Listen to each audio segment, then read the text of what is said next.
Что ж, администрацию chess.com я попрошу закрыть видео и не банить мой аккаунт. Спасибо, до свидания. Всех остальных приглашаю посмотреть на процесс создания автокликера для быстрого прохождения эндшпиля двух ладей и Мияги двух королей. В этом видео вы не увидите компьютерного зрения, связку MSS и OpenCV. Это решение в лоб, самое тупое. Просто клики мышкой по указанным пикселям с помощью PyAutoGUI. Но в то же время это и самое лучшее решение для спидрана, потому что анализ происходящего на доске будет занимать драгоценное время. Что ж, приступим. Сначала я импортировал клик из PyAutoGUI. Это все, что нам понадобится из этой библиотеки. Еще импортировал слип из Time для задержек. Зашел на эндшпиль двух ладей.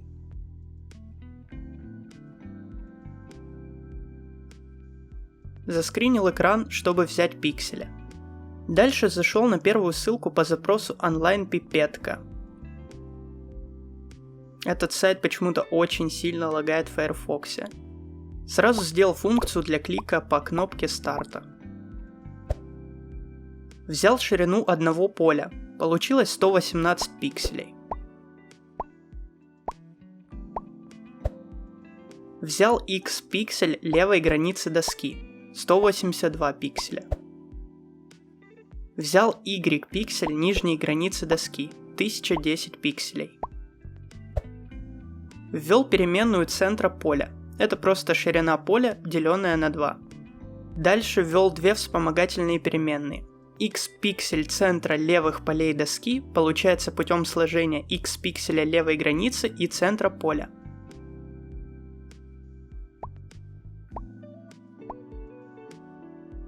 Y пиксель центра нижних полей получается путем вычитания центра поля от Y пикселя нижней границы доски.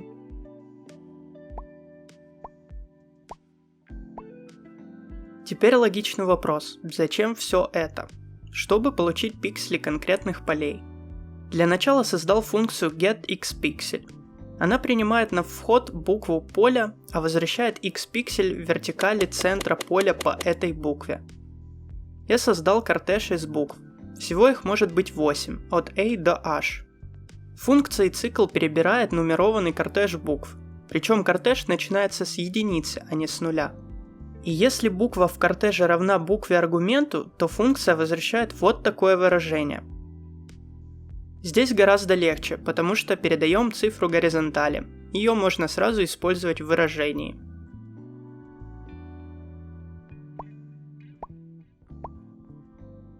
Все, что я сделал, нужно для одной функции перемещения фигуры. В нее передается два поля в формате D4, F3, H8, A2, B7, C6, G5. Я бы, конечно, мог назвать вам все шахматные поля, но я надеюсь, суть ясна. Функция просто кликает сначала на поле первого аргумента, потом на поле второго аргумента. Таким образом, фигура перемещается. Что ж, разберем эндшпили. Первая задача – мат в 2 хода. Играем ладья А7. И куда бы ни пошел король, мы ставим мат ходом ладья H8. Замечательно, поразительно, гениально. Вот так выглядит функция для первого задания. В конце добавляется задержка в 0,6 секунды перед вторым заданием. Эта задержка и все последующие выявлены путем проб и ошибок. Вторая задача. Здесь появляются вариации. Первый ход – ладья b5. Каким-то чудесным образом мне еще ни разу не попалось варианта, где король идет на четвертую горизонталь. Поэтому второй ход – ладья h6. В тренировке мне попался второй ход короля d7. В этом случае мы играем ладья b7, ладья g7 и ладья h8. Проблема этих тренировок в том, что они часто повторяют вариации. Король опять пошел на d7. Как тогда можно научиться, непонятно. Скопируем нотацию в фен и перейдем в анализ на этом же сайте.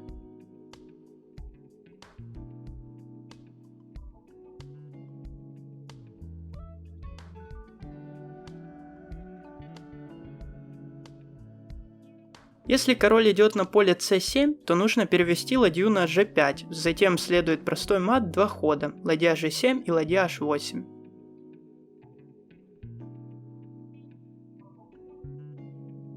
Закрепим вариацию с королем d7.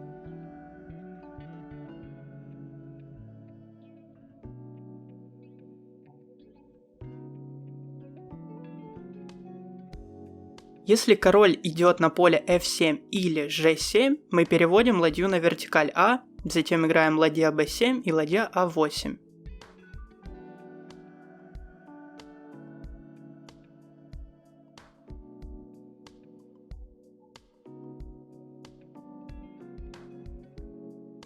Вот так выглядит функция для второй задачи. Третья задача решается без вариаций. Первым делом отрезаем короля ходом ферзь d2, а дальше загоняем в угол ходами ладья c3, ферзь b2 и ладья a3.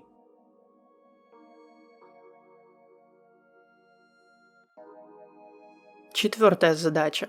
К глубочайшему сожалению, здесь будут вариации. Поэтому сразу копируем нотацию фен и идем в анализ.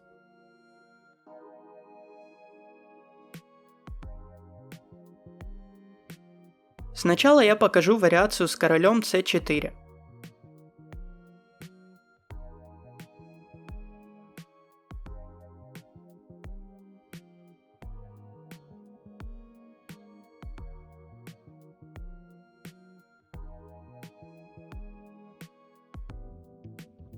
Посмотрим вариацию с королем на b7.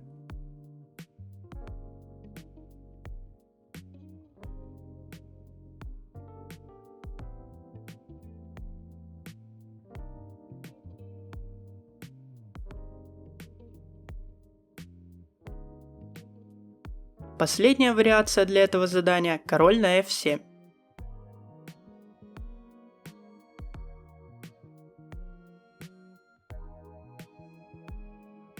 Вот как будет выглядеть функция для четвертого задания. Задача номер 5. К величайшему счастью, она решается всегда одинаково.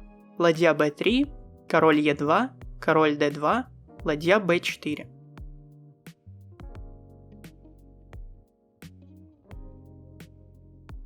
Соберем все эти функции в одну. Как работает программа? При запуске есть задержка в 1 секунду, чтобы можно было успеть переключиться на браузер с шахматами. Дальше нажимается кнопка старта. После этого программа ждет 3,1 секунды. Дальше она выполняет функцию toRooksMate, в которой собраны все задачи. Проблема этого спидрана во втором и четвертом задании. С первого раза почти никогда не получается попасть в нужные вариации. A few moments later.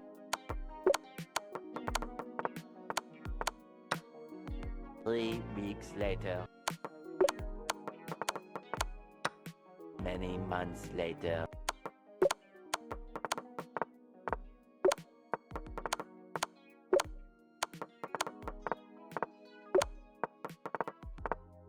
Десять целых 4 секунды.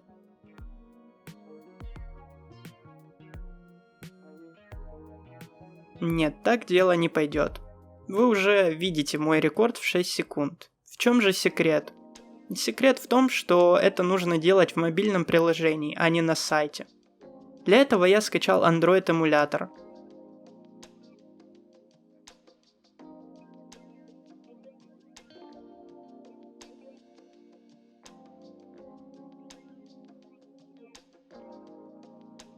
Просто посмотрите, здесь нет обратного отсчета на старте. Король двигается гораздо быстрее, паузы между задачами минимальны. Просто сказка. Я чуть-чуть переделал код для мобильной версии. Показываю результат.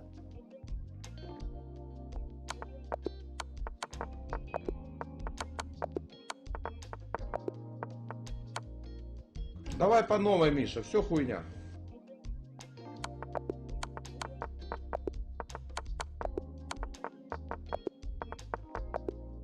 Получилось 7 секунд, потому что я немного увеличил паузы. Запись видео съедает довольно много ресурсов компьютера, и BlueStacks чуть-чуть подлагивает. Мой рекорд вы можете увидеть сами, 6 секунд. Это третье место после 0 из 6 секунд. С мобильной версией результат округляется, как вы уже могли догадаться. Но все же есть разница между 4 местами с 6 секундами. Наверное, в базе chess.com хранятся точные числа результатов, и уже на их основании делается таблица лидеров. Примерно так должен выглядеть спидран 0 секунд, если время округляется до целых в меньшую сторону.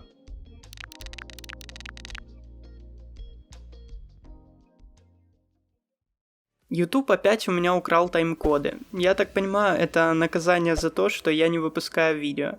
Что ж, спасибо за просмотр, надеюсь, вам понравилось. Буду ждать вас на следующих видео. До скорых встреч!